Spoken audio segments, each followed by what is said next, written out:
Thanks, friends. Good afternoon, and thank you very much for joining us on this webinar. The topic of the discussion this afternoon is preventing nitrogen and phosphorus leaching. We know that we have major challenges throughout the Midwest and in California as well with nitrogen and phosphorus runoff and pollution, causing challenges with water pollution, algae bloom in waterways, etc., to the point where we're now increasing getting legislation on managing nutrient runoff, which is something that has been predicted to happen for quite some time by several leading agronomists in the field. And the reality is that nitrogen and phosphorus runoff don't need to be happening. We already have the knowledge, we have the information today on how to manage both of these problems and to essentially make them go away completely in a very short time frame. So the discussion this evening is going to be very straightforward and very brief. I'm not going to go in depth into the long scientific explanations. Instead, I want to focus specifically on how do we manage nitrogen, how do we manage phosphorus, what are the specific things that we can do as growers to eliminate nitrogen and phosphorus leaving the farm, either through leachate or runoff or whatever the case might be. So one of the foundational premises and the frameworks that we think about how to manage agronomy and how to manage plant nutrition is the idea that plant nutrients should be available but not soluble. This is an idea that was first promoted by Dr. William Albrecht, who was a soil science professor at the University of Missouri in the 1940s, 50s, and 60s. And he postulated this idea that nutrients can be available in the soil profile, but can be bound microbially such that they are still very readily available for the plant to absorb, but they are not soluble in the soil solution. And there are a couple of reasons why this idea is extremely powerful. The first reason is that, of course, when soil begins drying out, if you have nutrients that are soluble in the soil solution, the challenge with that is the moment the soil dries out, you no longer have good nutrient availability. And of course, this is a problem. The second challenge is when you have nutrients that are soluble in the soil solution and you have a surplus of water, then of course those nutrients and those ions can move readily with the water and either leach out through the soil profile or you can have runoff in some extreme situations. So when you have nutrients that are microbially bound, they are available but not soluble, they do not move with water in the soil profile, which means that you can have nutrients that are plant available, but you do not have water pollution. And so I want to talk about how we can create that. And it's the reality is it's not that complicated. It's a relatively simple, straightforward process that we've understood the nuts and bolts of for quite some time. So first, we're going to focus on nitrogen. We're going to focus on both nitrogen and phosphorus. I'll describe the step-by-step process for both of these. The key to stabilizing nitrogen is that when we apply nitrogen, either in the form of nitrate or ammonium, we want to quickly convert that applied ionic fertilizer, or actually it's not ionic, but molecular fertilizer as nitrate or ammonium to an amino acid. And that process happens through bacterial mineralization. So we need very rapid, very quick bacterial digestion that quickly consumes all of the nitrogen that was applied and converts it to amino acids. So how do you do that? To accomplish that, in addition to the nitrogen, the bacteria need a generous supply of soluble carbon, they need sulfur, and they need molybdenum to accomplish those three things. They obviously need other nutrients and minerals as well, but these are the three major pieces that we often find to be limiting factors that prevent the bacterial population from quickly binding nitrogen and converting it to amino acids.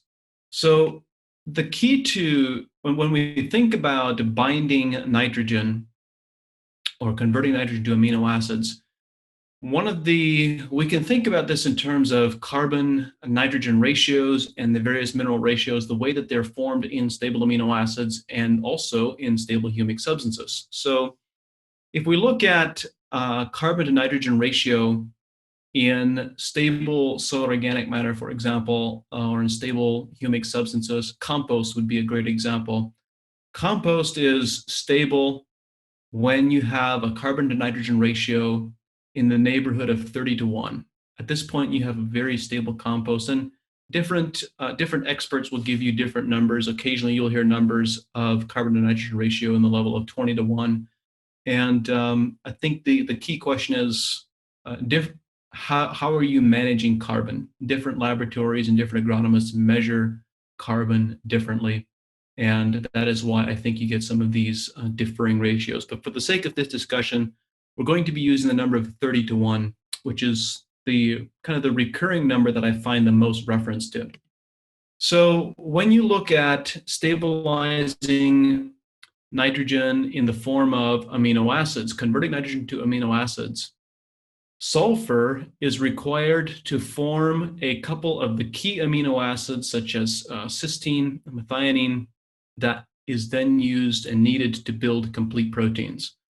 Because of these sulfur-bearing amino acids, sulfur to nitrogen ratios in wholly formed proteins, complete proteins that are present when you have adequate sulfur levels, usually show up in a ratio of 10-1. So we have 1 part sulfur can effectively stabilize 10 parts nitrogen in the form of amino acids.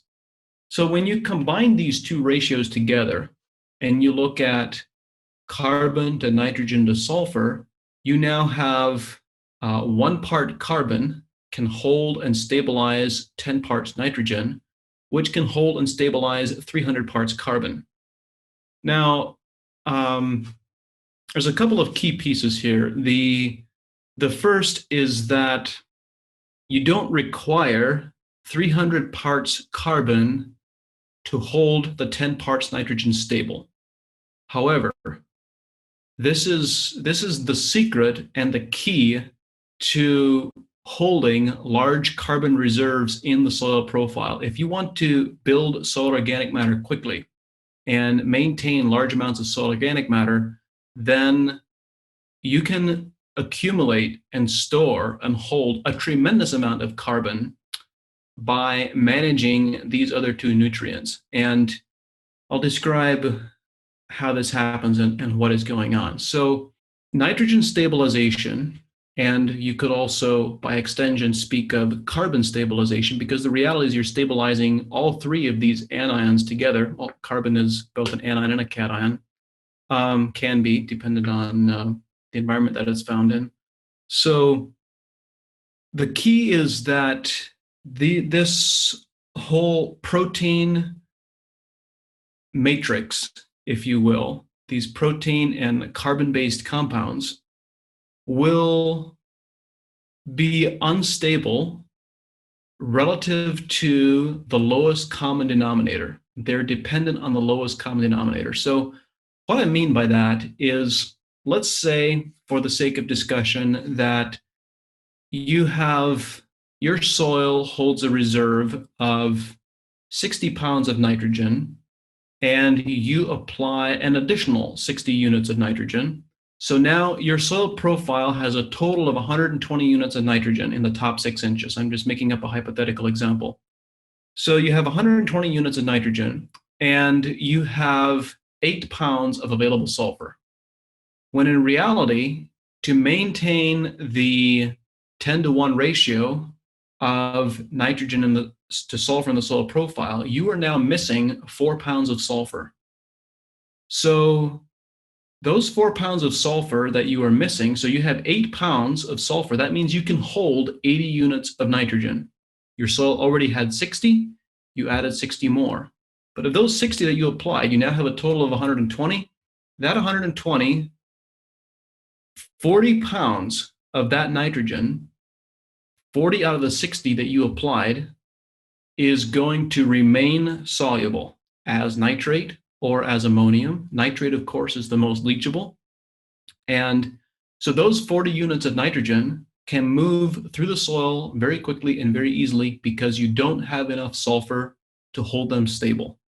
So there's a very simple remedy for this. If we just simply apply sulfur at the same time that we apply nitrogen, we now give the bacteria in the soil profile the resources that they need to form and to convert all that soluble nitrogen into the amino acid form, and we don't get nitrate leaching. And of course, when we speak to the lowest common denominator, it is also possible that the lowest common denominator can be available carbon, particularly in sandy soils. So when we have soils that are low in organic matter, have very large particle size, then having adequate carbon to bind the nitrogen can be a challenge, particularly when we don't have a green growing crop. So when you have a crop that is green and has a substantial amount of vegetative biomass, generally, if it's a healthy crop, it should be contributing a substantial amount of carbon to the root system and moving out into the rhizosphere as root exudates.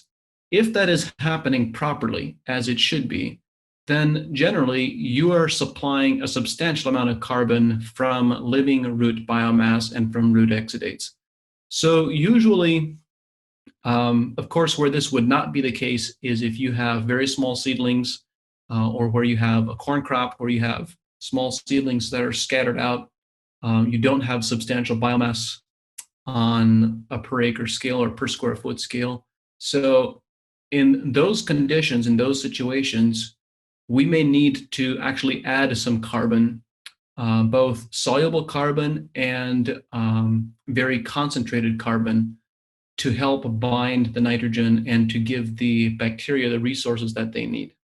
So there are a number of applications, combinations that we can add to our nitrogen applications that are relatively inexpensive and that can make rapid changes in nitrogen stability. And this is all, I'm not even going to speak of some of the newer technologies that are emerging, such as polymer coatings for polymer coated urea, nitrification inhibitors, nitrification inhibiting products. There's a number of technology products that are available that can make substantial differences as well. I'm not even going to speak to those, although those are very worthwhile researching, understanding, and applying, because many of them do work very well in the right situations. So that the pieces that I'm referring to here are relatively low tech and they're very effective. The first is combining the nitrogen application with sulfur. So adding ammonium thiosulfate, for example. Ammonium thiosulfate is 120026, 26% sulfur.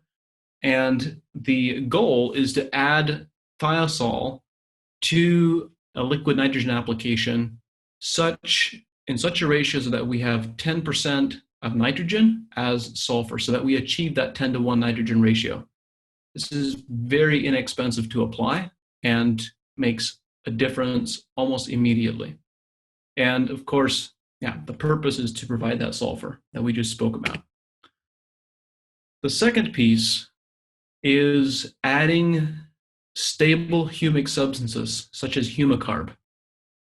And Humic ARB is a very concentrated and very stable carbon source, which has a very large complexing capacity and holding capacity that is referred to as AEC, anion exchange capacity, which I'll speak to a bit later when we talk about phosphorus. So Humic ARB has the capacity to bind and hold anions, similar to what a clay colloid has the capacity to hold cations. So they contain a number of positive charges which allow them to hold on to negatively charged ions, such as nitrate. So this is very different from adding carbon in the form of sugar or molasses, for example. That can also be beneficial, but it has a completely different purpose from using Humic ARB. So we typically recommend adding Humic ARB to a solution at 10% of the nitrogen percentage. So, for example, if you have liquid 32, UAN 3200, 10% of that nitrogen number would be 3%. So to that total solution, we would add 3% Humic ARB. And we found that that is adequate to stabilize and hold almost all of the nitrogen in that solution and prevent it from flushing and moving quickly with the water profile. Now, I specifically mentioned Humic ARB. We have not found this same effect to be true for other humic acids and other humic substances to the same degree. And I believe this is true because the Humic ARB being manufactured and still retaining the human fraction, not being chemically extracted humic acid. So when you have humic acid that is extracted with potassium hydroxide or other alkali solutions, there is still some of the anion exchange capacity present. You still have the capacity to hold nitrate, but to a greatly reduced degree. Based on some of the limited research that we've done, it seems that it has, of course, there's many different sources, but many of the alkali extractions have the capacity to hold about 10 to 15% of the nitrogen that Humic ARB does, which means that you need to apply 7 to 10 times more in order to have the same effect. The third piece that you can add is adding molybdenum. Rebound molybdenum at 1 pint per acre. The purpose for adding molybdenum is that it is the enzyme cofactor for the nitrate reductase enzyme, which is needed by the bacteria in the rhizosphere to convert nitrate to amino acids. Small amount makes a very rapid difference very quickly. And the fourth piece is adding rejuvenate. So rejuvenate, here we now have another carbon source. Rejuvenate contains a substantial amount of molasses in addition to a whole range of other enzyme cofactors and microbial biostimulants. And because of the molasses component, it's a very strong bacterial biostimulant, which is very valuable in this situation because the bacteria do not thrive in an environment with concentrated nitrogen application. So if you apply a band of liquid 28 or 32 or a can 17 or whatever the case might be, whenever you have a band of concentrated nitrogen, that really is it's a strong oxidizer, and it really suppresses the bacterial population right in the band of that zone. So you are suppressing the bacteria that you want to convert the nitrogen application into amino acids. This is a problem. And this is why rejuvenate is so valuable. Humic ARB helps a lot to buffer out that effect, and it already begins having an impact on the bacterial population.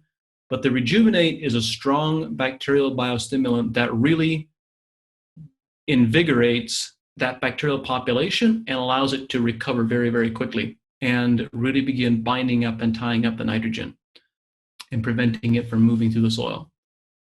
And the other key piece, of course, in addition to being a biostimulant, is that it contains some of that liquid carbon fraction that is needed, where it can actually supply a carbohydrate source to begin balancing out some of the nitrogen that is in the profile. Now, it's not enough. It's not enough in and of itself. If you wanted to supply all of the sugars that were needed, all the carbohydrates that were needed to bind all of that nitrogen and convert it to amino acids, you'd be looking at applying a fairly substantial quantity of sugar.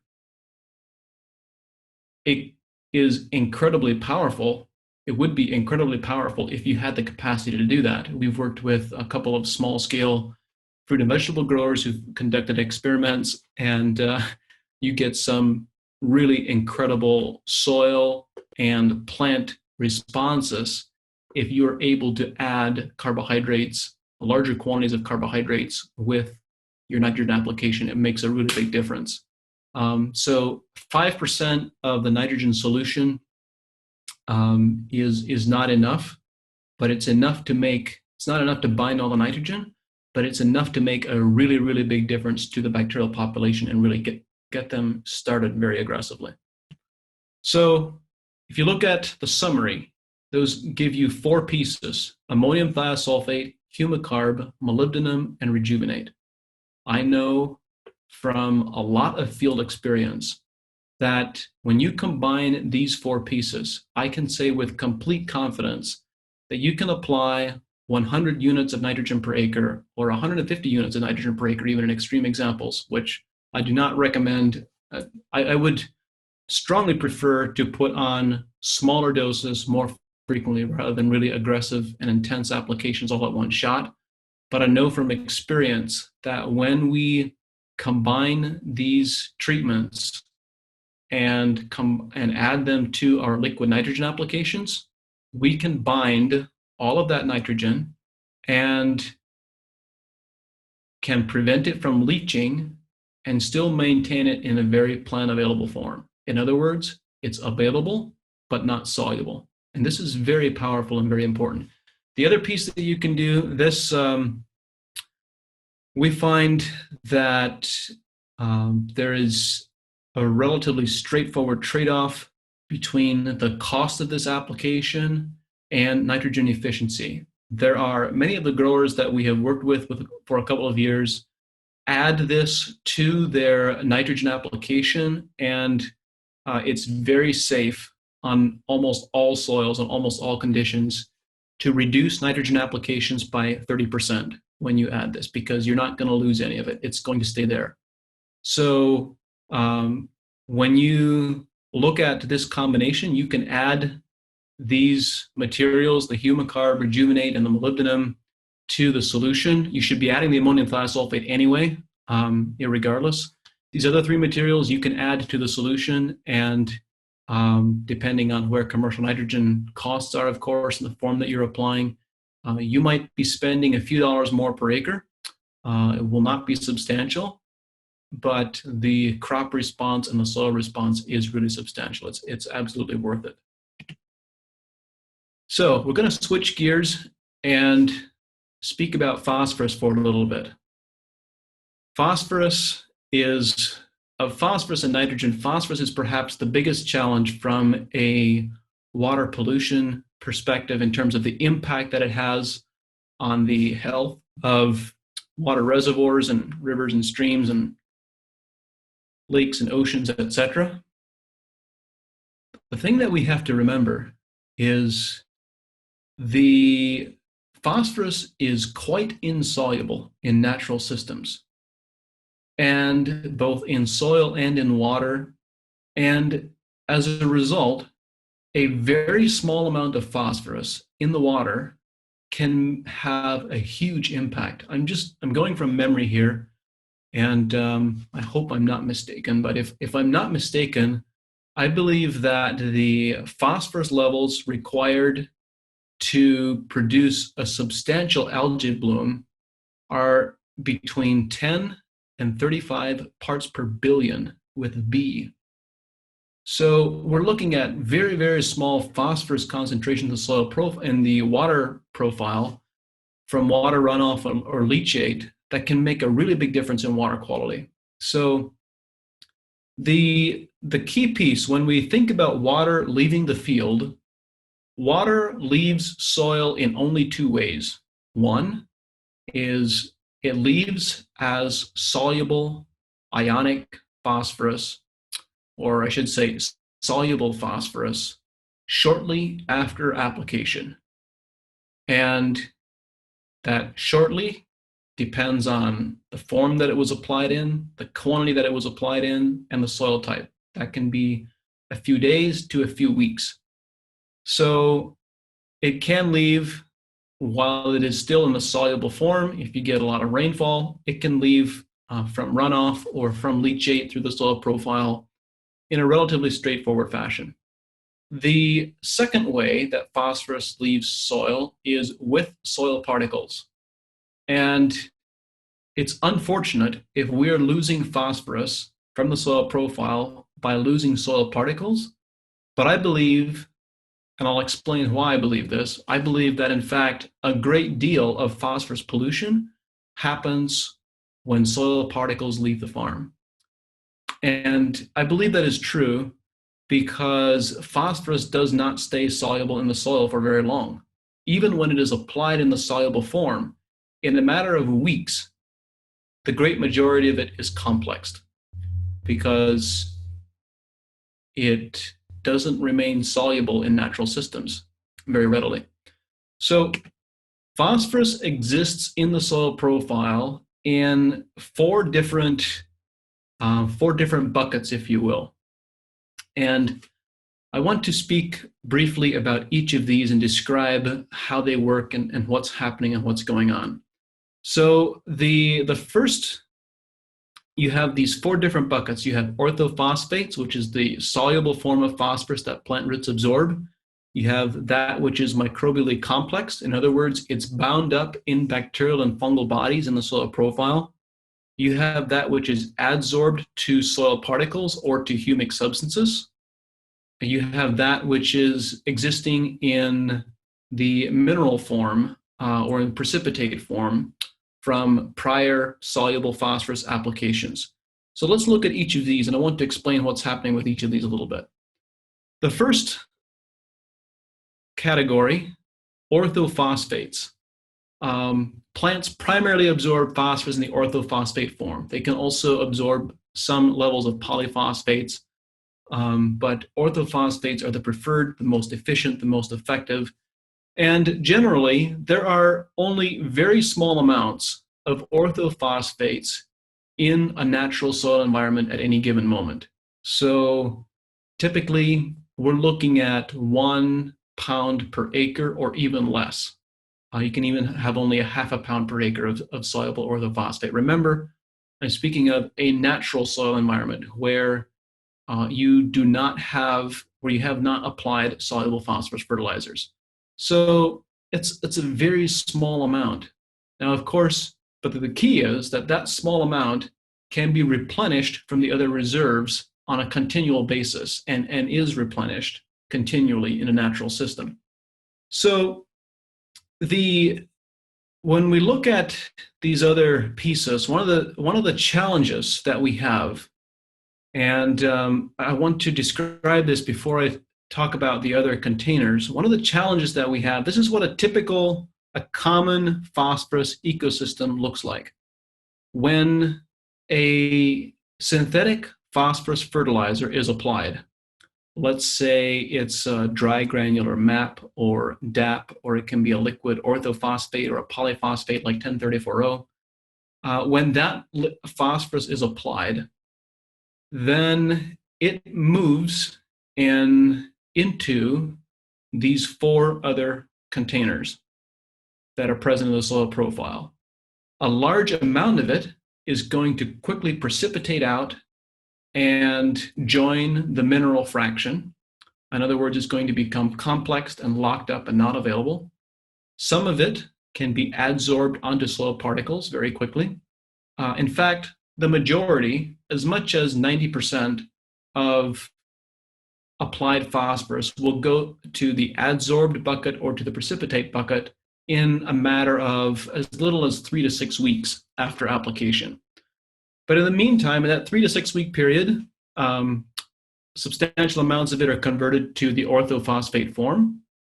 And it also has a very damaging effect to the microbial population. So you have, in essence, it shuts down the microbial population in the rhizosphere that has the capacity to solubilize phosphorus later in the growing season. This is a really big deal and very important. I want to describe this in a little bit. In this microbially complex category, what is happening here is, I want to describe, this is worth describing for just a little bit. So there are two, we know very little about what happens in the rhizosphere. We know less than 5%. In fact, we probably know less than 1% of what is happening with microbial interactions in the rhizosphere. But the few pieces that we think we understand are that, one, most of the crops that we're producing, with a few exceptions, are colonized by symbiotic mycorrhizal fungi. And one of the things that mycorrhizal fungi are known for is solubilizing phosphorus. More recently, we've identified that there is actually a third symbiotic group. It's not just that plants have a symbiotic relationship with mycorrhizal fungi, but in fact, plants have a symbiotic relationship with mycorrhizal fungi, which have a symbiotic relationship with phosphorus solubilizing bacteria. The three of these work together. So plants actually are giving photosynthates and sugars to the mycorrhizal fungi, and the mycorrhizal fungi are transferring some of those root exudates and those sugars to the phosphorus solubilizing bacteria. So you have this three-level symbiotic relationship, and the phosphorus solubilizing bacteria, the reason they are phosphorus solubilizing bacteria is because they're very effective at producing the phosphatase enzyme and the phytase enzyme and other enzymes which can fracture the phosphorus containing minerals such as apatite and tricalcium phosphate, etc., that exist in the soil mineral profile. So they can actually extract and release locked up, tied up phosphorus in the soil profile. This mineralization process occurs most rapidly at soil temperatures in the neighborhood of about 65 to 105 degrees Fahrenheit. And the reason this is worth describing a little bit and talking about is because whenever we apply a soluble phosphorus fertilizer, it suppresses both mycorrhizal fungi and the phosphorus solubilizing bacteria. And this is a really, really big deal. This is a big problem. The reason it suppresses mycorrhizal fungi and phosphorus solubilizing bacteria, we think, we're not entirely certain, but we believe that there is an indirect effect. The plants will only release sugars out through the root system and signal mycorrhizal fungi and these bacteria. Plants have the capacity to signal microorganisms for exactly what they need. So if they need phosphorus, they provide a flush of sugars to mycorrhizae and to bacteria, and they also signal them with specific compounds to say, we need more phosphorus. So the mycorrhizal fungi and the bacteria begin releasing large amounts of phosphorus and feeding it back to the plant. That's where we have this symbiotic, mutually beneficial relationship happening. But now, when you have an environment in the root zone, in the rhizosphere, where you have an abundance of soluble phosphorus, the plant roots begin absorbing that very quickly, and the plant has an adequate or a generous supply of phosphorus, and so it will not transmit the signaling compounds or the sugars to the mycorrhizae and to the phosphorus solubilizing bacteria.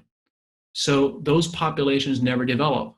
And then 3 weeks to 6 weeks later, once the applied phosphorus fertilizer has been precipitated or locked up in the soil profile, all of a sudden the plant now has a functional phosphorus deficiency.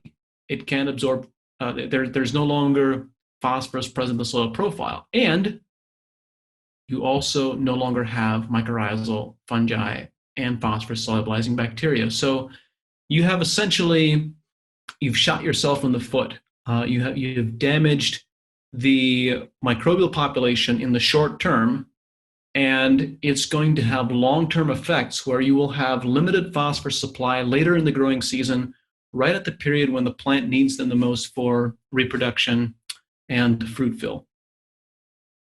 This is why this is so much of a challenge and so much of a problem. All right, let's speak about the next category, the next bucket. The next category is adsorbed phosphorus.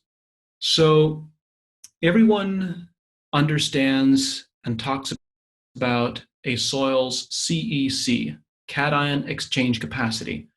We understand that sand and silt and clay particles in the soil profile all have some capacity to hold cations, positively charged elements.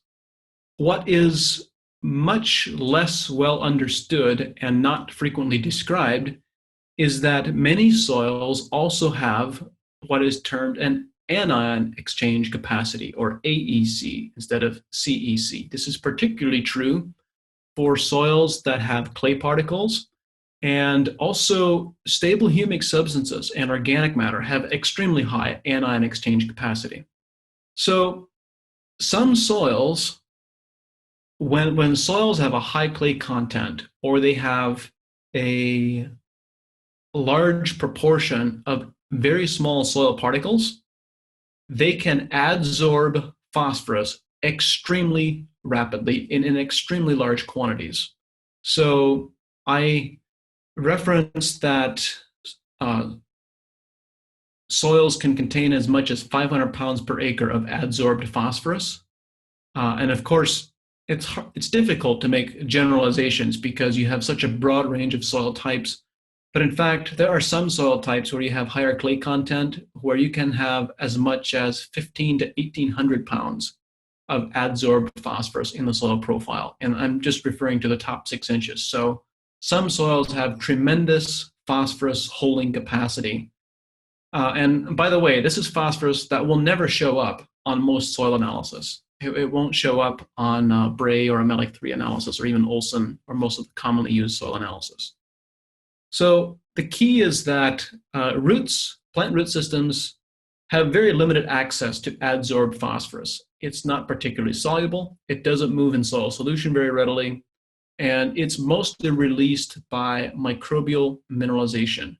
There is a very small amount of adsorbed soil or adsorbed phosphorus that can move to the orthophosphate form.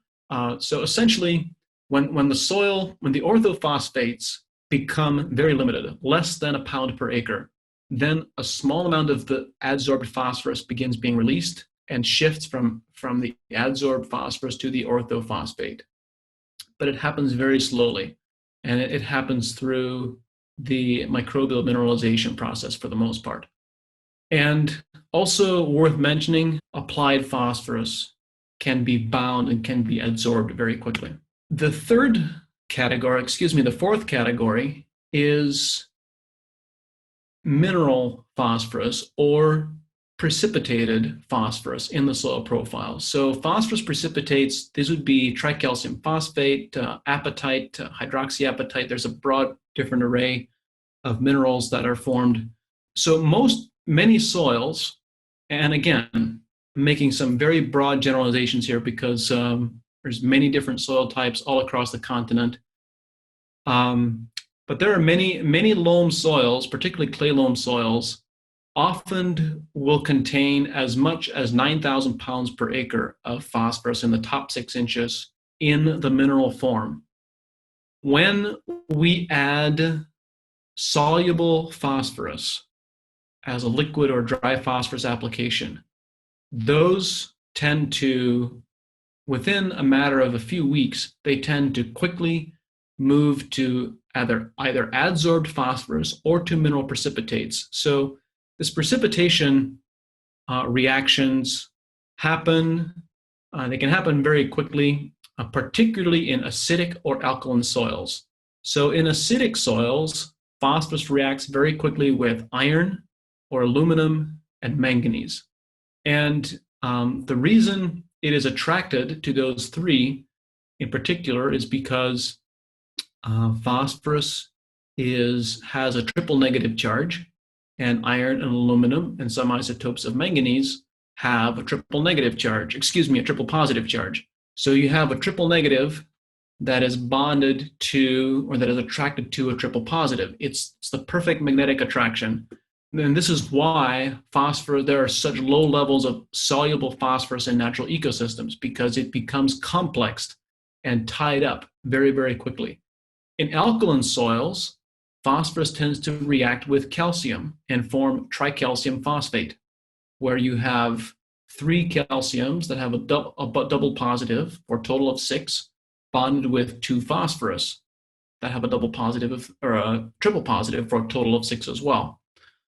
So the important part, however, is that root systems cannot absorb precipitated phosphorus or mineral phosphorus in the soil profile. It is locked up in mineral reserves. It is not soluble and not available.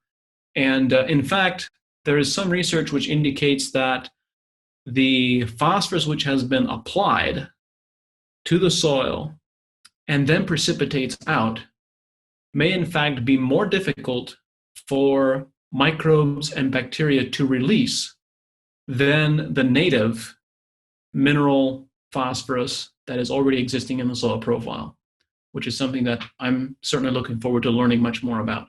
So if we want to tap into this precipitate and the mineral phosphorus, we have huge quantities available, and we have greater than 9,000 pounds in the top 6 inches.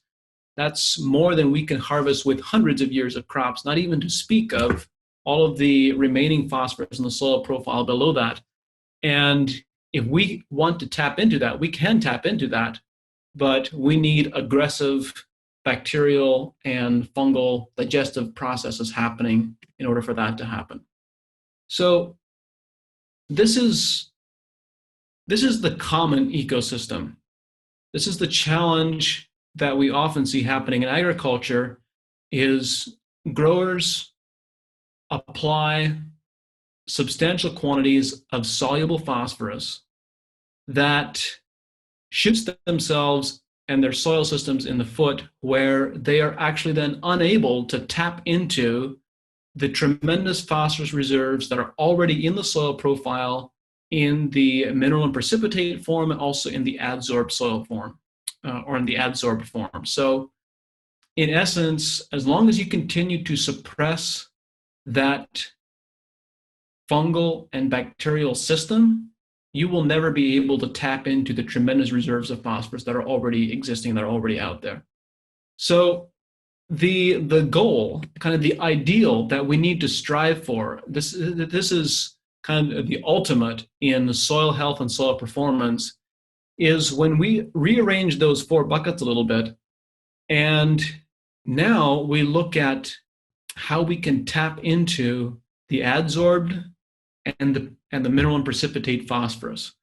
And so in an optimal ecosystem, in an optimal environment, what is happening is we have soil particle, or the adsorbed and the mineral phosphorus is being digested and processed by bacteria and fungi, and then is being converted and solubilized and released in the orthophosphate form. So this is an ecosystem where there is no need for synthetic phosphorus applications of any kind. Now, you may be thinking that sounds quite idealistic and utopian, that's not realistic and that's not practical. But in reality, there are a number of farms who are implementing this today very successfully on a very large scale. This is not idealistic. This is not a pipe dream. We have the knowledge and the information today to develop soil ecosystems where we do not need to apply any soluble synthetic phosphorus, and we can achieve continually increasing yields and continually increasing crop quality. There are farms that are doing this successfully and have been doing it successfully for over a decade. So, and of course, to achieve this, we really need to take an ecosystems approach. So the growers who are doing this successfully are using crop rotations, they're using cover crops, they're doing a number of things well, to have the vigorous and to maintain the vigorous microbial population that is required to achieve this level of performance, but it is possible. In situations where we're not able to have crop rotations and cover crops, if we're growing salad greens or strawberries on a continual basis, then that is going to be a cropping system where we may need to continue applying small amounts of phosphorus. So the question is, this is the ideal that we want to strive for, but we're not there yet. We're still back here. So how do we get from where we are today to more closely approximating this? How do we get from point A to point B? Or to even to a partially integrated ecosystem that is much more vibrant and much more healthy? And here are a couple of the keys. So when we begin working with growers to help them through a transition, there are a couple of pieces that we begin looking at right away. The first is we want to reduce the quantity of applied phosphorus fertilizers per application. So rather than putting on large doses in one shot, we would much rather spoon feed it over an extended period of time. This is just common sense. I'm sure that all of you already know this, and most of you are already doing it.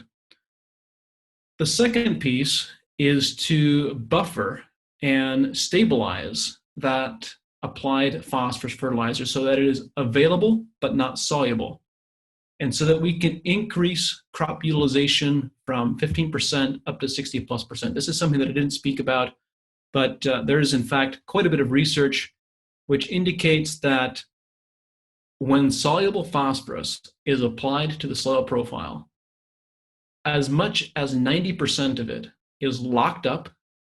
It is either adsorbed or precipitated in between 20 and 40 days. Say what? You think about that for a moment. 90% of applied soluble phosphorus is precipitated out or adsorbed and is no longer plant available between 20 and 40 days. Now, again, this is a very general statement, and in some soil environments, some soil types, some phosphorus fertilizers, some cropping systems, I'm sure are doing better than that. You might have only 80% or only 70% being complexed in a matter of 60 or 70 days. So it can happen, perhaps it's happening slower, perhaps you're losing less. But even fertilizer manufacturers in their own research indicate that at best 30% of the phosphorus that is applied is absorbed by the crop. So this is an incredibly inefficient and incredibly wasteful form of fertilization. When you stop to think about it, there's no common sense at all. There is a much better way, and we know how to do that. So the third piece that we can add is we can add the phosphorus solubilizing microbes, the mycorrhizal fungi, the phosphorus solubilizing bacteria, and biostimulants, which really stimulate those. So I've sketched out some of the diagrams a little bit differently. As you can see, we're applying a little bit less fertilizer. And because we're applying less fertilizer, that means we are now having a much less damaging effect on the soil biology. And we are counteracting that very limited damaging effect with all the biostimulants that we're adding. And so as a result, we get this flush of available phosphorus that is in the microbially complex form. And actually, I should speak for a moment about the microbially complex form. What we mean by microbially complex, and I've included some numbers here. So microbially complex, I've suggested that you can have up to 50 pounds per acre of phosphorus in the microbially complex form. I know actually for certain that that is a conservative number. And again, this varies so widely based on organic matter levels and bacterial and fungal populations. But this is essentially the phosphorus that is contained within the fungal and bacterial biomass. It can be as little as 5 pounds per acre, I'm sure, in some soil types, upwards to, I would expect, 70 to 80 pounds per acre. the key part is that when you have phosphorus in this microbially complex form, and it's contained within bacterial and fungal cells, the moment the plant sends the signal that it needs phosphorus, it's instantly there. It is instantly there. So you will never have a phosphorus deficient crop as long as you have a generous supply of microbially complexed phosphorus. That's really the form that you want it to be in. So now, going back to thinking about this similar to what we were about nitrogen, the question is, okay, how do you do this? How do you get there? And I've described the concepts, but there's essentially a couple of key pieces. Similar to what I spoke of regarding nitrogen management, humic substances are unique in that, unlike soil particles, they have a very high anion exchange capacity, and they can complex anions. So in much the same way that humic ARB can complex and stabilize nitrate, it can also complex and stabilize phosphate. So if we go back to this slide, point B is when you add humic ARB to a phosphorus fertilizer, it is going to buffer that fertilizer so that it doesn't have the negative effect on soil biology. And it's also going to stabilize it so that it doesn't become adsorbed and it doesn't precipitate out nearly as quickly. So it's going to hold that phosphorus in the phosphorus form that it was applied in for a much longer period of time. And that, of course, is going to give you much better crop performance and a longer period of absorption. When you stop to think about it, let's go back to this for a moment. When you stop to think about it, the most efficient numbers are 30%. The average efficiency is generally assumed to be in the neighborhood of 5 to 15%. So let's just say 10% for the sake of discussion. That means if you apply a fertilizer, let's say MAP 11520 at 100 pounds per acre, you're applying 52 units of phosphorus. If only 10% of that is being plant absorbed, it's 5 pounds of phosphorus. And it's a relatively small quantity. So it's incredibly inefficient. Even, let's be very generous. Let's go with a 30% number. 30% of applied phosphorus is still only 15 pounds per acre. When you apply humic ARB, it's very safe to expect that you should be able to, humic ARB does something else, humic substances do something else, which is that they actually sensitize root systems and give them an increased capacity to absorb phosphorus. I'm not sure exactly of all the mechanisms. I read this a very long time ago, but the research that I read quite some time ago indicated that adding humic substances to phosphorus fertilizers increases plant utilization by 30%. And this was with alkali extracted humic substances. I'm certain that humic ARB, still containing the human fraction and not being alkali extracted and denatured, would do even better than that. So right there's one piece that can give you a 30% increase in the efficiency of your phosphorus fertilizer applications. And of course, what that also means is when you stabilize it, it also means it's now not going to be water soluble and it's not going to leach and cause water pollution effects when you have major problems, or it'll prevent major problems. The second piece, which I also mentioned earlier, is using Biocoat Gold. So Biocoat Gold is a combination of the mycorrhizal fungi and the phosphorus solubilizing bacteria that I mentioned that we use as a root treatment or as a seed treatment. And we would generally also combine this with a rejuvenate application to get, which is a strong biostimulant effect to establish these microbes and give them a very strong and a very aggressive start.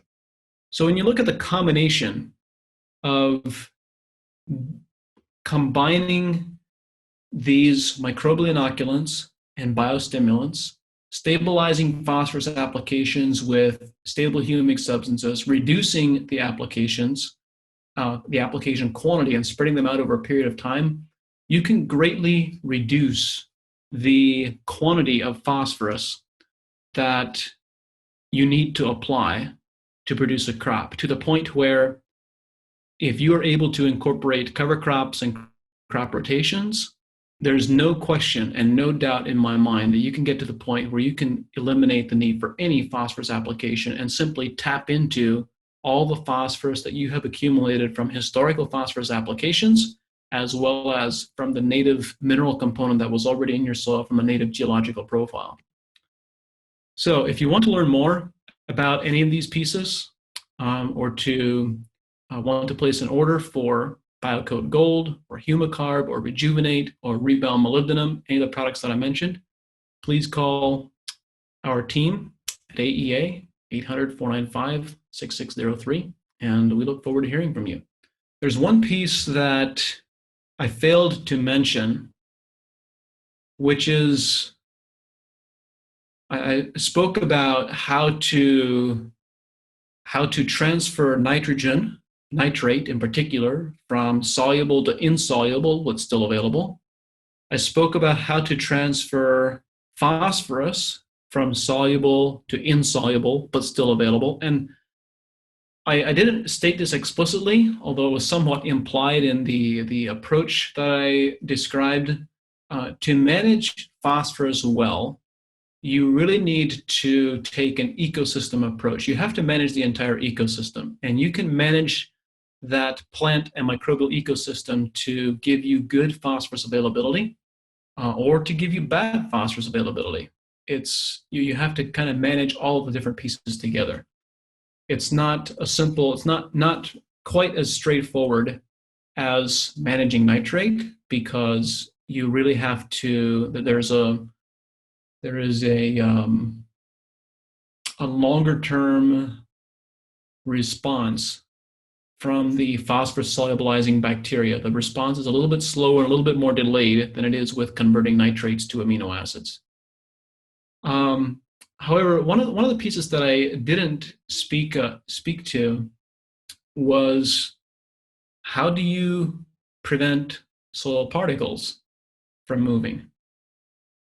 It's one thing to prevent or to reduce the soluble phosphorus levels, but how do you reduce soil, particularly clay particles, very small soil particles, which are the easiest to move, of course, taking phosphorus with them? Remember, we're talking about 10 to 35 parts per billion of phosphorus in a water reservoir being able to produce a tremendous algae bloom. That's practically nothing. A very small amount of clay in the soil or in the water column from erosion can contain that quantity of phosphorus. It doesn't take very much. So this of course could be an entire other conversation, but the headline is simply that we need to bind these small clay particles and form larger, more stable soil aggregates and larger crumb structure, stable crumb structure within the soil profile, which, oh, by the way, is something that mycorrhizal fungi does extremely well. Another piece that mycorrhizal fungi is known for is producing this peptide, this compound called glomalin, which is essentially soil glue, which takes all these small particles and bonds them together into much larger, more stable soil aggregates. So when you inoculate soils with mycorrhizal fungi and you maintain strong populations of mycorrhizal fungi, not only do you have the effect of solubilizing and releasing phosphorus for the plant, but you also have the effect of stabilizing the crumb structure within the soil profile and reducing the free clay particles that can move off the soil with erosion when you have extreme rainfall events or anything like that. And of course, managing erosion that's a whole other topic in and of itself. and the need to keep the soil covered with a living cover crop or mulch or whatever the case might be. That's another topic, but you can greatly reduce erosion and greatly reduce the movement of these small clay particles where you have this cloudy, milky water simply by maintaining active mycorrhizal fungi and developing that ecosystem. Thank you very much for attending and participating.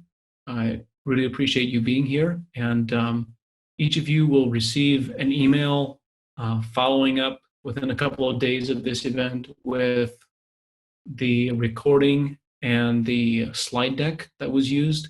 And also, we will be including references, links to half a dozen different references where we that describe the different phosphorus fractions and how phosphorus works in the soil profile if you want to do additional research and understand what is happening with phosphorus absorption and phosphorus in the soil to a better degree.